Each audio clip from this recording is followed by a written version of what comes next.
Kejarlah dunia, pasti tak dapat. Kalaupun dapat, pasti tak banyak. Kalaupun banyak, pasti kau tak puas. Kalaupun puas, pasti takkan lapar.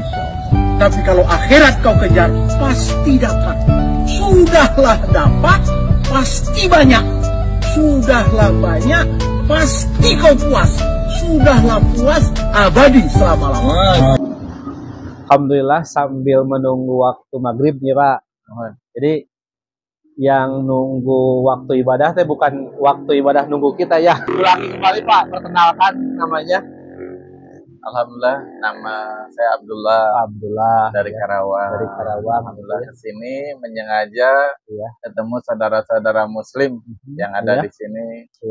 Ya dengan izin Allah bisa ketemu Bapak Asep di kediamannya dalam rangka silaturahim. Ya. Masya Allah. Alhamdulillah.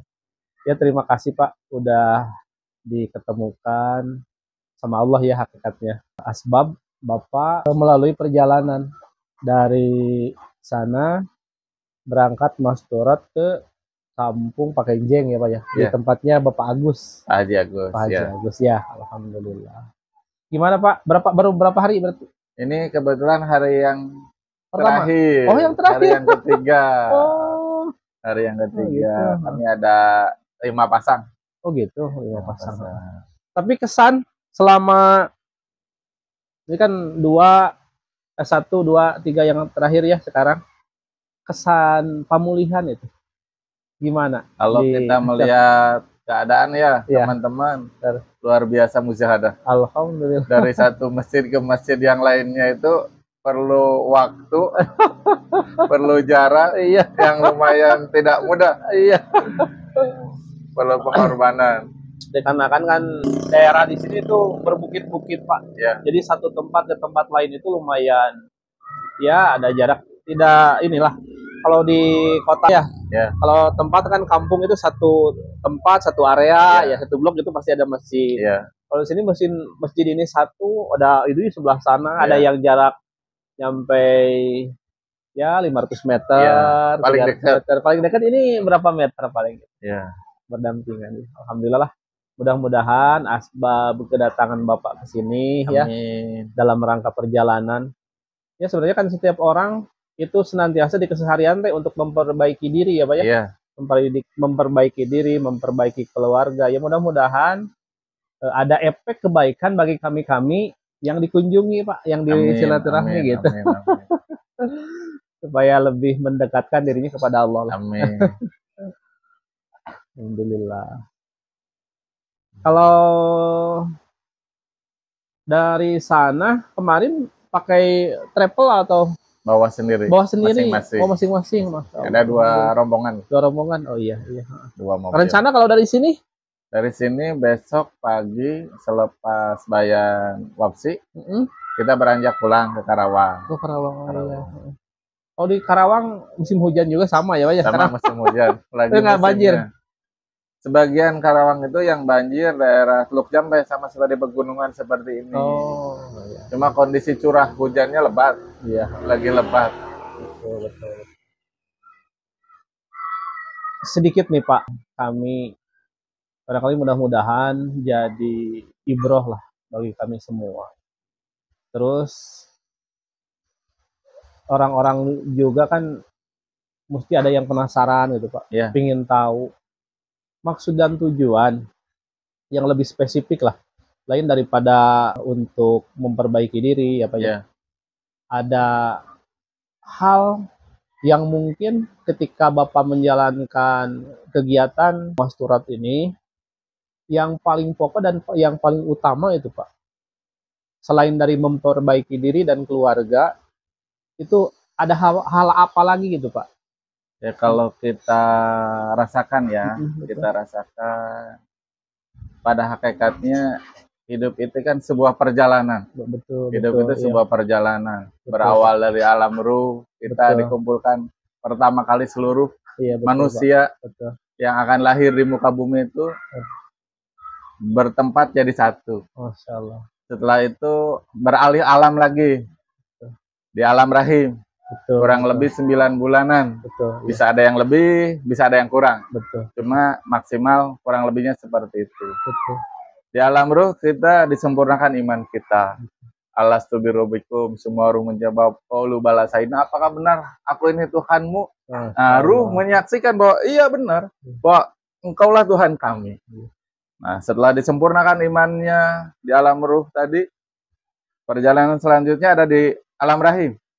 Di alam rahim kurang lebih 9 bulan. Betul. Disempurnakan jasad kita. Betul. Diberikannya tangan, kaki, betul. Semua organ tubuh dilengkapi. Telinga, mata yang pada saat itu sebenarnya kita tidak pernah tahu apa fungsinya. Iya. Walaupun betul, punya telinga, kita nggak gunakan telinga kita. Betul. Punya tangan, nggak gunakan pegang, tidak. Kaki juga sama, tidak bisa digunakan untuk berjalan. Betul.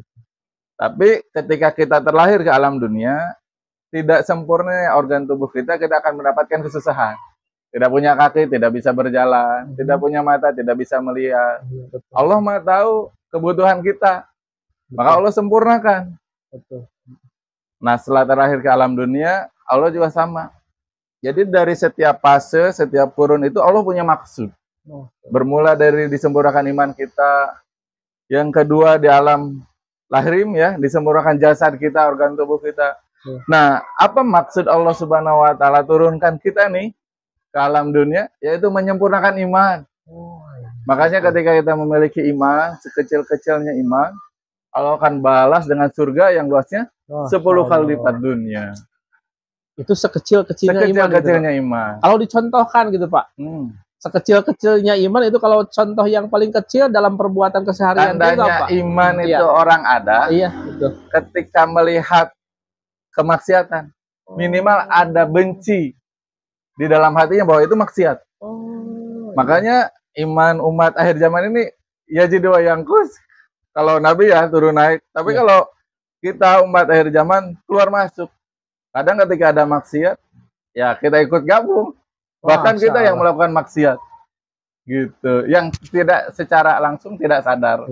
Tapi ketika kita ada iman, ketika ada kemaksiatan, contoh ada orang yang meninggal sholat, itu kan tiangnya agama ya. Justru ibadah yang paling pokok, yang paling utama ya, Pak, ya. Itu kemaksiatan kepada Allah karena itu perintah. Perintah Allah yang dilanggar. Ya berjudi, berzina itu kan sama larangan Allah. Tapi dilakukan. Nah, ini perintah Allah ya dilanggar. Artinya membangkang kemaksiatan. Apabila kita ada kemaksiatan, maka tertanam dalam hati, wah itu kemaksiatan. Kita merasa benci ada orang yang zina, berjudi atau meninggalkan sholat. Nah, kasih sayang kita terhadap saudara muslim yaitu mengingatkan. Ya, sekecil-kecilnya iman tuh tanda iman kita ada nih. Tapi ketika iman kita tidak ada, wah itu patut dipertanyakan. Nah, kematian itu tidak pernah ada yang tahu kapan waktunya. Betul, Pak. Yang dikhawatirkan ketika iman kita lagi di luar. Di luar, ya Pak, ya betul. Maka di dunia ini untuk menyempurnakan iman, menyempurnakan amal soleh. Nah, karena setelah hidup di dunia ini kita kan ke alam barzah, ke alam kubur. Apabila kita ke alam kubur tidak membawa iman, maka seperti halnya tadi, si bayi tadi yang terlahir ke alam dunia tidak punya kaki. Dia akan sengsara, tidak bisa berjalan. Nah, sama sekarang, apa fungsi sholat, apa fungsi puasa, baca Quran, sedekah. Kita tidak pernah tahu fungsinya buat apa. Seperti tadi, bayi nggak tahu fungsinya tangan, mata, telinga. Namun ketika di akhir di alam dunia, wah benar ya, kita butuh. Sama halnya ketika kita di akhirat, masuk alam kubur, oh ini manfaat baca Quran, manfaat zikir, puasa, sholat, dan lain sebagainya. Nah, setelah itu, maka alam kubur ini adalah sebagai pintu gerbang, bisa menjadi jurang-jurang neraka atau taman-taman surga. Makanya dalam hidup ini kita tidak pernah tahu kapan kita kembali kepada Allah. Masya Allah. Sementara ketika orang udah meninggal tidak ada istilah orang bisa kembali lagi. Seperti hanya bayi yang terakhir tidak bisa kembali ke dalam rahim ibu. Maka dalam hidup itu penting saling mengingatkan. Artinya ketika kita berbicara kepada orang lain, telinga kita lebih dekat daripada telinga orang lain. Makanya maksudnya adalah sebagai tazkiro ya, mengingatkan diri kita sendiri. Tujuannya adalah manfaat buat kita. Semoga ada manfaatnya buat orang lain. Nah, untuk mendapatkan iman itu perlu pengorbanan. Seperti halnya kita ingin beras, petani ini berapa bulan memproses supaya jadi beras. Beras, betul. Pengorbanan, panas, hujan, ke sawah, dicangkul, dibajak, ditanam, dipupuk. Sehingga orang-orang kota bisa dapat beras. Betul. Coba kalau orang petani tidak tanam padi, tidak akan ada beras. Maka sama halnya dengan iman. Apabila kita tidak mengusahakan, maka tidak akan ada iman dalam hati kita. Nah, penting dalam hati kita niat untuk keluar di jalan Allah, bermujahadah, bersusah-susah, meluangkan waktu. Sama seperti petani meluangkan waktu 4 bulan, dia pulang pergi dari rumah ke sawah, itu apa dicoba itu. Mungkin kalau orang lihat buat apa, tapi yang nampaknya setelah panen, oh saya punya beras, bisa jadikan uang. Sama seperti kita, buat apa tinggalkan keluarga, tinggalkan kampung halaman, pekerjaan. Tapi manfaatnya nanti setelah di alam kubur baru terlihat. Oh, ini manfaat silaturahmi, ketemu Pak Asep. Jadi di dunia ini untuk kebutuhan nanti kita di akhirat nggak ada yang instan ya Pak. Betul. Nggak semudah membalikan telapak tangan. Segala sesuatu itu membutuhkan perjuangan. Betul. Apa yang dikatakan tadi Bapak, jangankan cuma gini lah Pak. Sebagian, tapi nggak semua ya. Betul. Orang kan ada yang berkata setiap ada jamaah nih yang lagi keluar, kan kita senantiasa bersilaturahmi. Ngajak kita bareng-bareng yuk lah ke masjid kita sholat. Ada juga kan yang bilang sebagian, tapi ya nggak semua. Ngapain ngajak-ngajak sholat? Sekarang mau sholat udah pada tahu. Betul.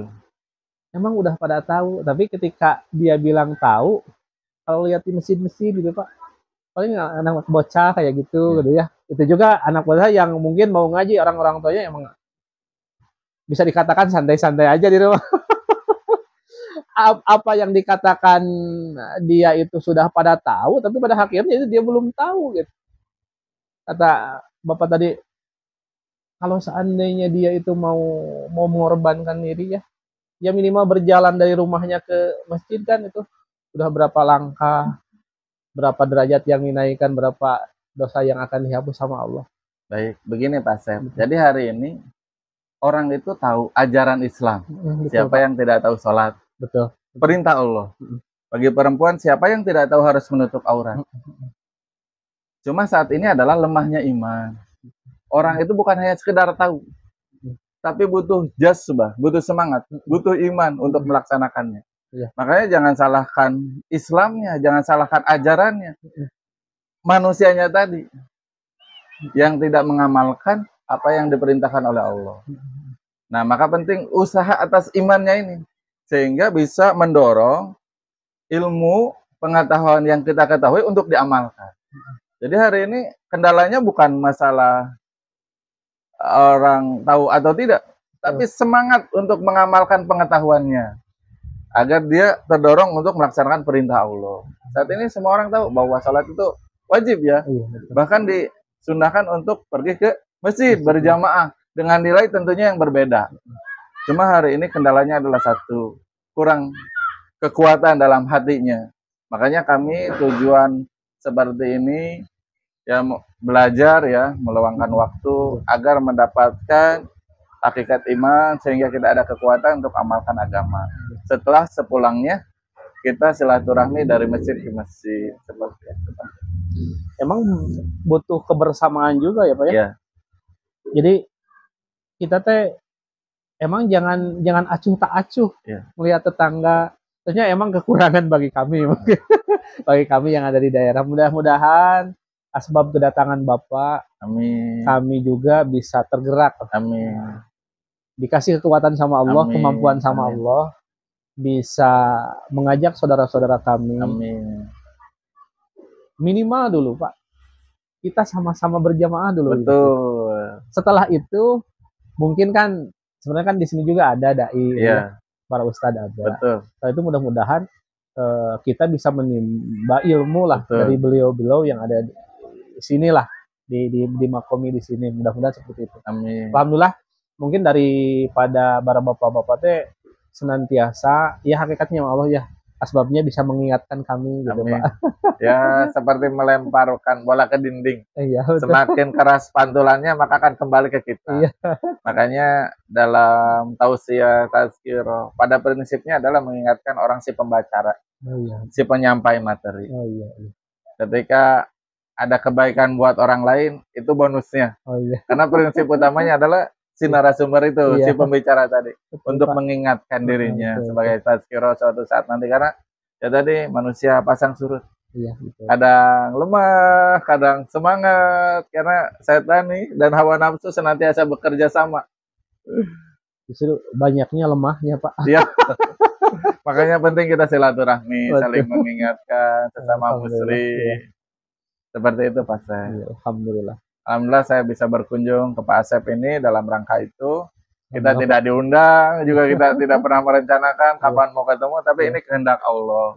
Jadi segala sesuatu yang terjadi dalam kehidupan ini murni atas campur tangan Allah.